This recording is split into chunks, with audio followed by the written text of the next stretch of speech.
First law of motion.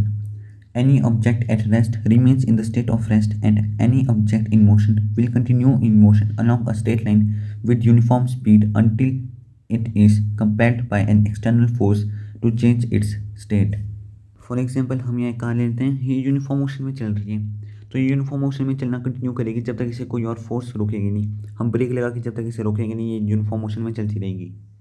और फिर हम एक बॉल ले लेते हैं जो रेस्ट पे है, इसे जब तक कोई प्लेयर किक नहीं करेंगे तब तक रेस्ट भी रहेगी। सो अब है second law of motion. It states that the rate of change of momentum is directly proportional to the force applied in the direction of force. इसी डेरिवेशन समझते हैं एक वीडियो से। यहाँ पर हम मास ले लेते हैं एस एम, और इनिशियल वेलोसिटी को लेते हैं हम यू, फाइनल वेलोसिटी को लेते हैं वी, और मोमेंटम का फॉर्मूला है mass into velocity. Initial momentum को लेते हैं हम एम इंटू यू, और फाइनल मोमेंटम को लेते हैं एम इंटू वी। टाइम हमारे पास है T. Second law of motion states that force is directly proportional to rate of change of momentum.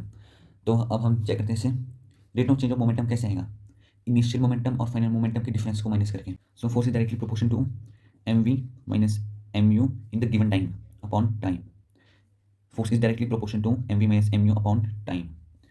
तो फिर से लिखते हैं हम, फोर्स इज प्रोपोर्शनल टू, यहाँ एम कॉमन लेते हैं, हमारे पास बचा V minus U upon T.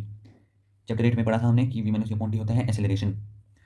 तो force is directly proportional to mass into acceleration.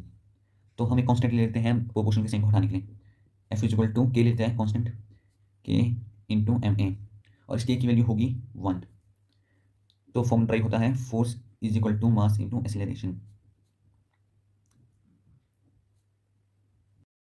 Third law of motion. Third law of motion states that if a body exerts a force on a second body, the second body exerts a force that is equal in magnitude and opposite in direction.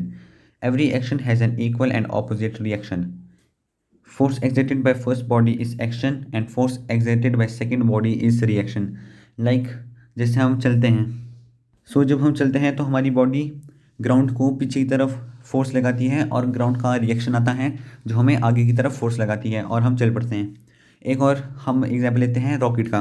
Rocket उड़ता कैसे, जब hydrogen fuel burn होता है, वो fuel burn होने की वजह से ग्राउंड की तरफ को हमारा फोर्स लगती है, मान लीजिए 50 न्यूटन लगती है, और फिर ग्राउंड की तरफ से रिएक्शन आएगा equal and opposite reaction of 50 Newton.